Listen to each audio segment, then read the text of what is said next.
Voici ce qui change quand tu arrêtes de prendre le bien-être comme un luxe. Quand tu fais autre chose que d'aller au restaurant, au spa, à l'hôtel, en vacances, en pensant que c'est uniquement ça qui te fera du bien. Au début, tu commences à prendre juste une heure de temps en temps comme ça. Les débuts sont difficiles, surtout si tu n'as jamais fait ça, hein.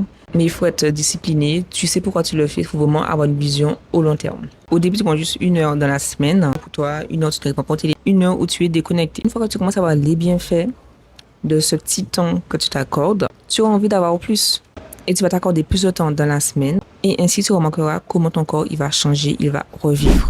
Car tu sauras détecter quand ton corps est fatigué, quand il est en tension, quand il y a des douleurs. Tu ne vas plus atteindre le point de rupture pour aller te faire masser, par exemple.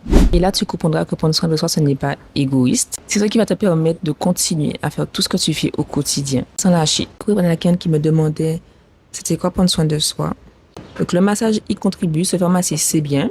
Mais ne pas attendre d'être bloqué pour venir se faire masser. C'est de venir régulièrement avant que les blocages arrivent. Et surtout, de combiner les massages, les soins avec autre chose au quotidien. Donc, tout ce que j'ai déjà énuméré dans les autres vidéos, la lecture, écouter de la musique, aller faire du sport, s'étirer, etc., etc.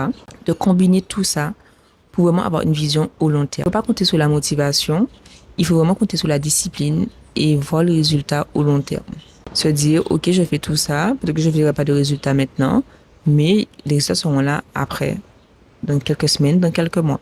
C'est comme le sport. Quand on commence une prise de masse ou une perte de gras, les résultats viennent après. Donc c'est pareil. Donc c'est quand ton prochain massage et tu vas le combiner avec quelle autre activité?